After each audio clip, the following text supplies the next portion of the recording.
রাধে রাধে বন্ধুরা, শুভ সকাল। তো তোমরা সবাই কেমন আছো? আশা করি খুব ভালো আছো, আর আমিও ভালো আছি। তো এখন টাইম হচ্ছে 6:30 মতো বাজে। আমি দেখো রেডি হয়ে গেছি, আমি মন্দিরে পুজো দিতে যাব।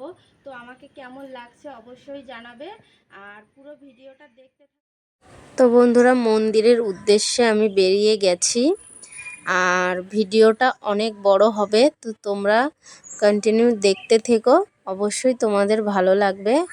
তো আমাদের কলকাতার মতো যেহেতু আমরা যখন মন্দিরে পুজো দিতে যাই সেরকম কিছুই না। তো আমাদের মনে করো ফল ফুল ধূপ বাতাসা এসব নিয়ে যেতে হয় বাটাতে করে। তো এখানে সেরকম না। আর দেখো আমি অটোর জন্য দাঁড়িয়ে আছি, অটো চলেও এসছে। অটোর মধ্যে আমার এক বান্ধবী বসে আছে, যেহেতু আমরা 3 জনে মিলে যাব। আর একটা বান্ধবী ওর বাড়ির সামনে দাঁড়িয়ে আছে, ওকেও নেব, নিয়ে আমরা 3 জনে যাব। তো ভিডিওটা তোমরা দেখতে থাকো, তোমাদের অবশ্যই ভালো লাগবে। তো দেখো চলে এসছি, তা 3 জন মিলে এই যে বেরিয়ে পড়েছি। তো তোমরা ভিডিওটা কন্টিনিউ করতে থাকো, একটু ভিডিওটা বড় হবে।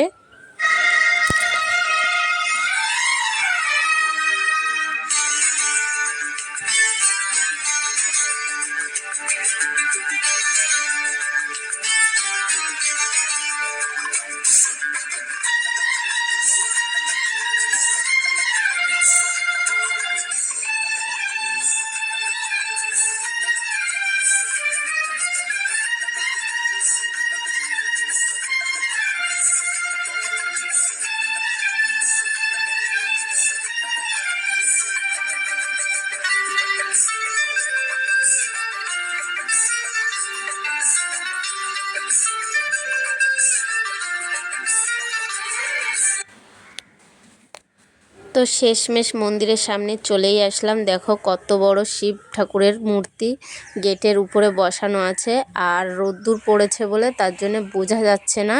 আর আমরাও মন্দিরের ভিতরে এখন যাব। দেখো জায়গাটা কত সুন্দর, অনেক লোকজন হয়েছে। তার মানে যেহেতু আজকে সানডে, অনেকেই পুজো দিতে আসে। আমাদের যেমন কোনো একটা বার থাকে, তো এদের বারটার কিছু না, এদের ছুটি, সানডেতে ছুটি থাকে, তার জন্যে সবাই পুজো দিতে আসে। তা ওসব মনে করে কিছুই লাভ নেই বন্ধুরা, মনে ভক্তি থাকলেই সব কিছু। তো যে দেশে যেমন, তারা তো সেরকমই করবে, তাই না?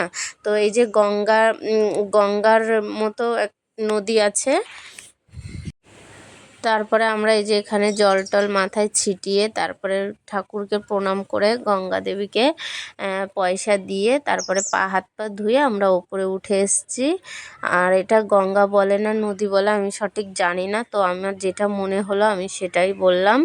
তারপরে এই যে আমরা দোকানের দিকে চলে আসলাম, যেহেতু এখান থেকে কী নেওয়া যায়, কারণ অনেক কিছুই আমরা জানি না। ওই তো বললাম না, মনে ভক্তি থাকলে সব কিছুই হয়। তো আমরা মন্দিরের ভিতরে যাব। তো মন্দিরের ভিতরে আমি ক্যামেরা কোনো কিছু নিয়ে যাইনি, তার জন্য তোমাদেরকে দেখাতে পারিনি। তো আমরা মন্দিরের ভিতর থেকে ঘুরে এসে পুজো দিয়ে তারপরে এই যে আমরা এখানে বসেছি একটু গাছতলার নিচে, যেহেতু পুরো মন্দিরটা আমাদের ঘুরতে হয়েছে। তারপরে ঘোরার পরে আমরা এসে বসেছি। আর এখানে এই যে আমার বান্ধবী ওর ছেলের জন্য খেলনা কিনছিল, তার জন্য ওখানে দাঁড়িয়েছিলাম। তারপরে এই দেখো এখানে কত কানের, তারপরে হার, সব কিছুই বসেছে। এরা মনে হয় 12 মাসই এখানে থাকে, যেহেতু সামনে একবার মেলা হয়ে গেছে, তো এদেরকে আমি তখনও দেখছিলাম আর এখনও তাই দেখছি। তো আমরা এখন বাড়ির উদ্দেশ্যে এই যে বেরোচ্ছি, বাড়িতে যাব বলে। তারপরে আবার চলে এসেছি, চন্দন নেব। আমরা 3 জনে মিলে চন্দন নেব, তার জন্য আমরা একটা দোকানে এসে এই যে চন্দন বলেছি, তাই ওই আঙ্কেলটা চন্দন প্যাক করছে। একটা বান্ধবী 2টো চন্দন নেবে, আর আমি আর আমার একটা বান্ধবী একটা একটা করে নেব।